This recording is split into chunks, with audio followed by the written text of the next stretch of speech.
जय श्री कृष्ण। आपने कर्ण जन्म स्टोरी में आपने पिछले एपिसोड में आपने देखा दानव बोला अब भी समय है, लौट जाओ अन्यथा मृत्यु को प्राप्त हो जाओगे।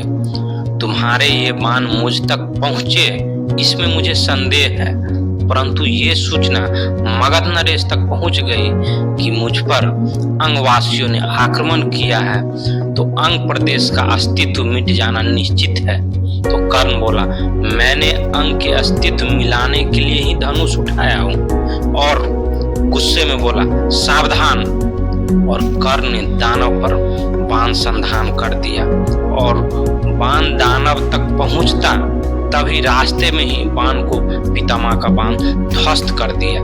तभी दानव और अंगराज आश्चर्य में पड़ गया किसका बाण था।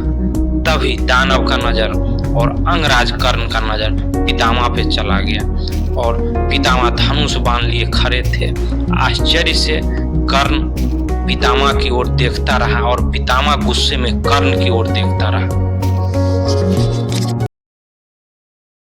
पितामह गुस्से में कर्ण की ओर देखता रहा, और फिर अंग के नागरिक सब हाथ जोड़ के दौड़ते दौड़ते पितामह के पास आकर बोलने लगा महामहिम प्रणाम, महामहिम प्रणाम।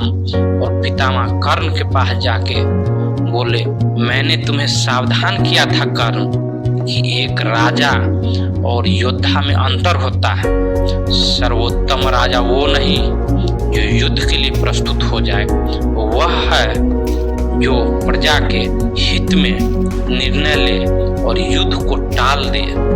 तो कर्ण गुस्से में बोला युद्ध टालकर अब तक अंग का कौन सा हित किए हैं महामहिम। जब परीक्षा की घड़ी हो तो प्रजा त्राही त्राही कर रही हो तो हर राजा का योद्धा बनना आवश्यक होता है। पितामह बोले किस परीक्षा की घड़ी की बात कर रहे हो कर्ण। तो कर्ण आश्चर्य से प्रजा और पितामह की ओर देखता रहा और बोला अंग की प्रजा को देखिए महामहिम, देखिए एक राजा का कर्तव्य होता है कि उसकी प्रजा संपन्न हो, कि उसके राज्य में कोई भूखा न सोए और यहाँ भूख की अग्नि बुझा सके। इतना अन्न मिलना तो दूर की बात है, इन्हें तो जल तक नहीं मिलता।